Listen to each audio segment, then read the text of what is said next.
इनकी कैंची वहाँ कर दें गोल। जी भैया जी। कर दें बेटा गोल। अक्सर आपने ये तो देखा ही होगा कि कुछ लोग अपने विवादों का निपटारा करने के लिए गुंडों और माफियाओं का सहारा लेते हैं, जो अपने मसल पावर की वजह से दो लोगों के बीच के विवाद तो निपटा देते हैं, लेकिन बदले में उनसे तय रकम जरूर लेते हैं। और यही उन्हीं गुंडों और माफियाओं का एक सोर्स ऑफ इनकम भी होता है। लेकिन क्या आप यकीन करेंगे कि एक गैंगस्टर ऐसा भी था जो बाकायदा इस काम के लिए एडवर्टाइजमेंट पब्लिश किया करता था कि अगर आपके बीच कोई विवाद हो तो उसका निपटारा करने के लिए हम बैठे हुए हैं और आप हमसे संपर्क कीजिए। दोस्तों, ये वीडियो बहुत ही इंटरेस्टिंग और रोमांचक होने वाला है, इसलिए इस वीडियो को आखिर तक जरूर देखिएगा।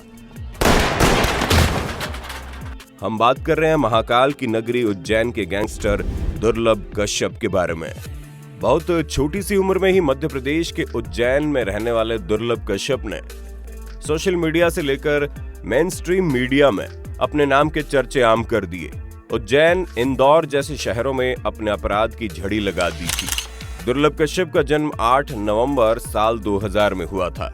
उसकी मां एक स्कूल टीचर थी। परिवार अच्छा और संपन्न था। एक खाते पीते परिवार में जन्म लेने के बाद ये माँ बाप का लाडला भी था।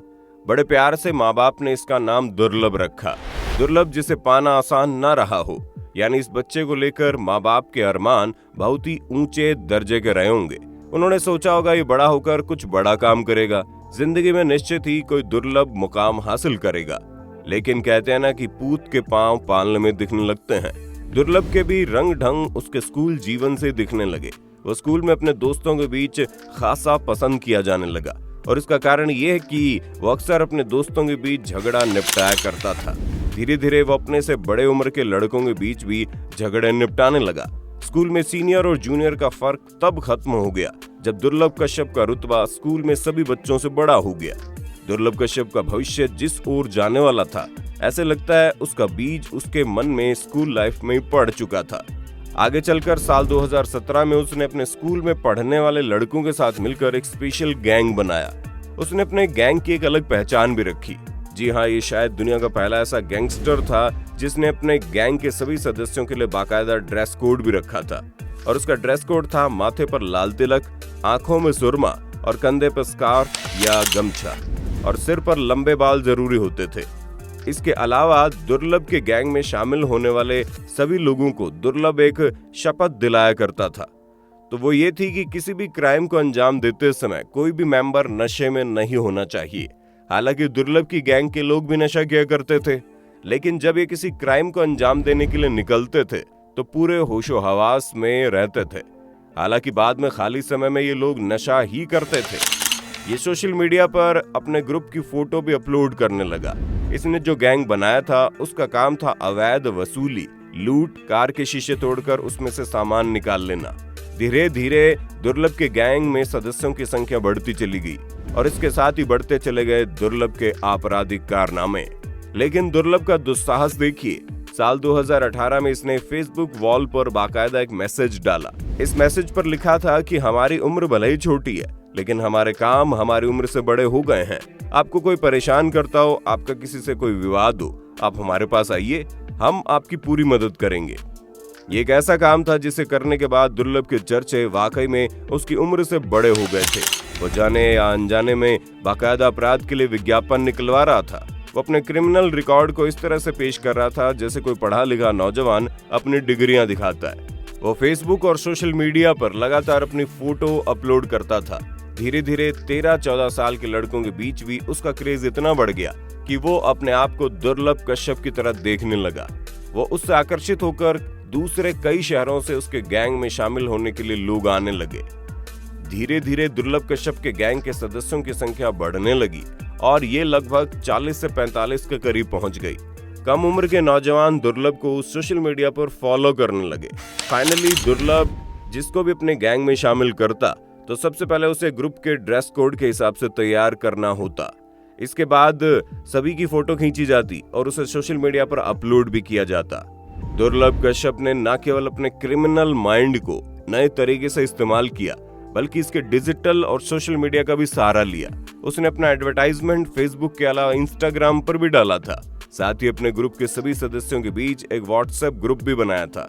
इस व्हाट्सएप ग्रुप में वो तमाम बातें होती थी जो अपराधियों के बीच अक्सर किसी गुप्त अड्डे पर हुआ करती थी।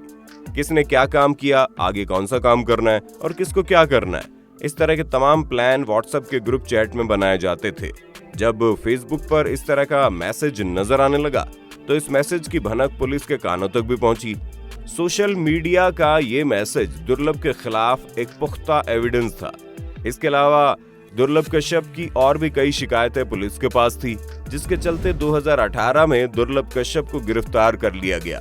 दुर्लभ उसके 23 साथियों को इंदौर पुलिस ने 27 अक्टूबर को गिरफ्तार किया और इस हिसाब से वो नाबालिग था। दुर्लभ का जन्म 8 नवंबर को हुआ था। इस हिसाब से उसके बालिग होने में 12 से 13 दिन बचे थे। इसलिए पुलिस ने दुर्लभ को गिरफ्तार करके सीधा जेल भेजने की बजाय बाल सुधार गृह में भेज दिया। लेकिन जैसे 8 नवंबर के बाद दुर्लभ कश्यप बालिग हुआ, उसे बड़ों की जेल में भेज दिया गया। दुर्लभ के जेल जाने के बाद भी उसका गैंग काम कर रहा था। दुर्लभ गैंग के सभी सदस्यों में जो नाबालिग थे उन्हें बाल सुधार गृह में रखा गया और बाकी जेल में थे। दुर्लभ ने जो अपराध किए थे उसके चलते वो बेल का हकदार था। वो चाहता तो बड़ी जल्दी बेल लेकर बाहर आ सकता था, मगर उसने बेल लेना मुनासिब नहीं समझा और जेल में ही रहा। उस समय इंदौर के एसएसपी सचिन अतुलकर हुआ करते थे।